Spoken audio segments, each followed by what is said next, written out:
Whether we believe in our capacity for self-government or whether we abandon the American Revolution and confess that a little intellectual elite in a far distant capital can plan our lives for us better than we can plan them ourselves. What is the difference between a Democrat and a socialist? The greatest crisis today is not the Middle East, it's not Iraq, it's Syria, but it's climate change. Yeah. All the people don't have freedom, all the people don't have justice, and all the people don't have power, so that means none of us do. The big government lovers painted a picture of doom and gloom in 2011. The future must not belong to those who slander the prophet of Islam. We see it in the STEM program. You know, people have talked about this STEM program being such a great deal.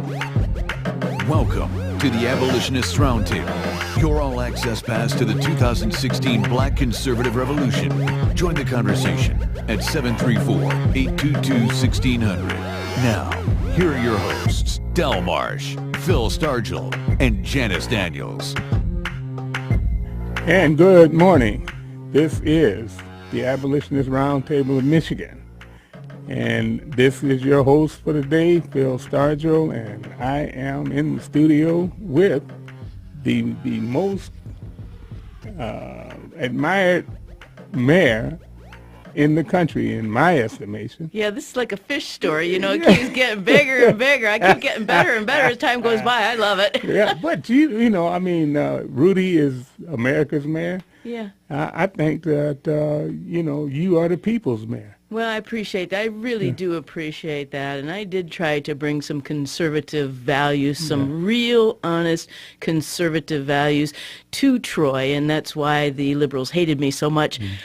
I guess you can be understood best by your enemies, even almost better than by your friends. So I'm proud of my accomplishments. And that's one of the things that we're going to hit around this morning is some of the things like political correctness that vaulted Donald Trump to the top of the heap in the presidential. Those are ideas that he put forth and said, look, we need to stop this political correctness. We need to call things as they are. We need to identify certain things and then work to try to end those things. And I think a lot of people sidetracked him.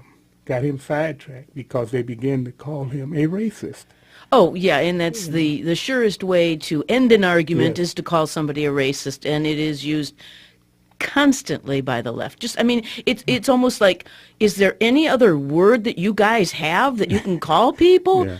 Well, first of all, if you say, I mean, what have they done? They've walled off words that you cannot use. Right. And so I think that that for the good of the conservative movement, we need to make sure that we demand that if you're going to call people names like racist, then you have to prove it. And then if you can't prove it, then stop using it. Well, you know, what we really need to do is return to Voltaire's philosophy, and that is, I might disagree with what you have to say, but I will fight to the death for your right to say it. Yeah. Because we are all sovereign individuals, and my hat's off to the blokes in Britain. Yes, mine too. But before we get into that, I want to say that I think that we need to put as much emphasis on protecting the First Amendment. Yep. And as we do with the Second Amendment, I think they ought to be looked upon as going hand in hand, because if you can't defend what you say, there's nothing that you're going to be able to do or to make any kind of positive changes in this country, because what they've done is through political correctness, anytime you have a better idea, or if you disagree with the standard idea of, say, immigration, or say whether or not a person should work if he's an able-bodied citizen. Mm-hmm. He should work and take care of himself and prepare to take care of a family. But we've taken that out of it, and if you say those terms, then you're a racist because you disagree with giving people money to keep them, as they say, out of poverty and out of crime. Right. And neither one has worked, and neither one is true. Yeah, and neither one will ever work. That's right. And the problem is that the major institutions, like we call it the mainstream media, Yes. I'm almost to the point of wanting to call it the main satanic media. Yes. MSM. Main satanic media, because the media is so guilty of distorting the truth in every single avenue, in every single issue. They distort the truth. For example, again, I go back to the Brexit issue, where the Brits decided that they weren't going to be governed by Brussels. They weren't going to be governed by people who don't have their sovereignty and their best interests at mind. And what does the media say? The millennials are all mad because the old people withdrew from this great economic or union, this great concept, globalism. And I don't believe that to be true, but that's the narrative now. Oh, millennials don't like withdrawing from the EU. Yeah. So again, in a subtle way, it's trying to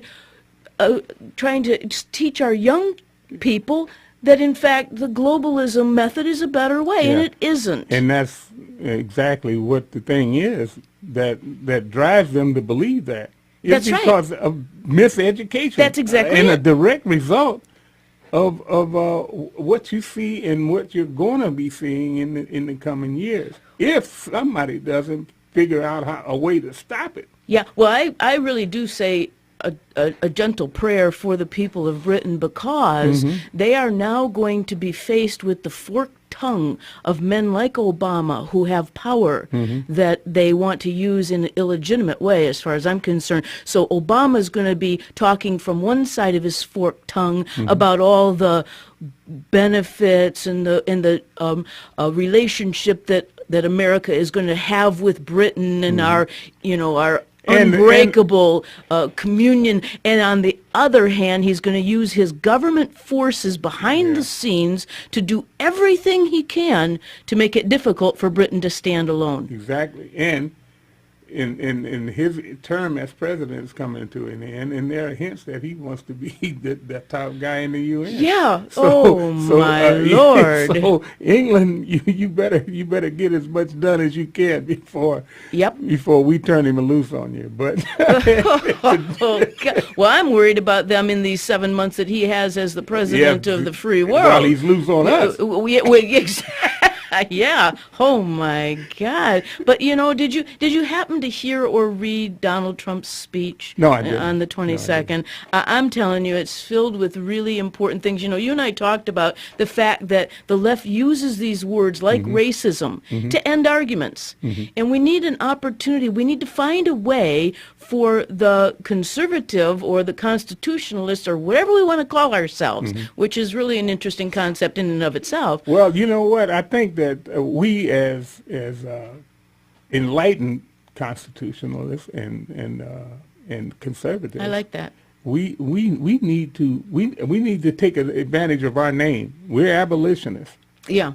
And we should not be tied in as conservatives with people like Paul Ryan, Lindsey Graham. You're right. Mitt Romney, and this ilk. We need to separate ourselves from them and hold these guys responsible. If you're going to call yourself a constitutionalist, then you need to stand up and start living up to your oath of office, where it says you will protect and defend this Constitution, not try to find ways around it. That's exactly right. And again, I go back to Donald Trump's speech, where he uses the kinds of phrases that are tight and understandable, sound bites, like the system is rigged, and it's rigged against you, the American people. That's an easy phrase. It's a rigged system. So every time somebody says, well, you're being racist, well, I don't think so. You're part of the rigged system.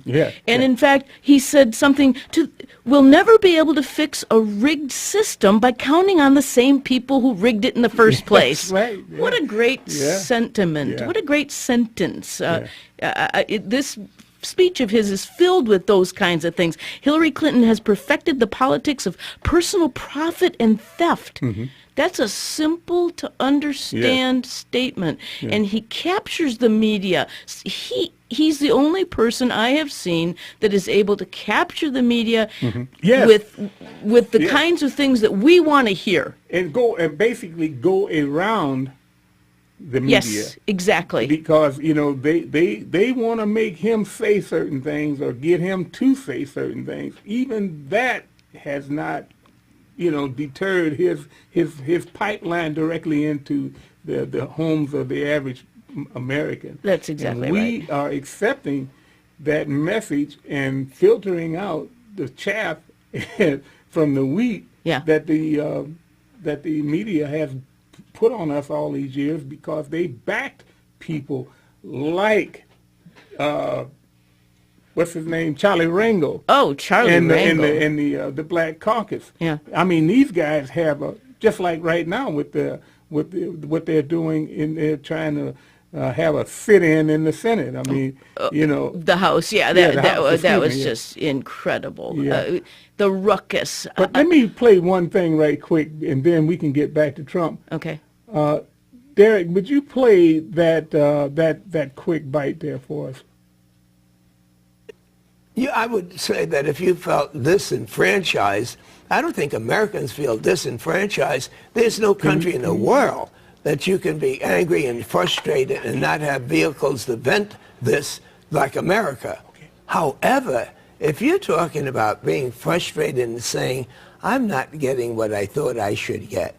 My parents did better. They had more hope. They're quiet more. I sent my kid to college. He can't get a job. I used to own a home. The Wall Street bums have taken that away. I can't get a home. My kids can't get married.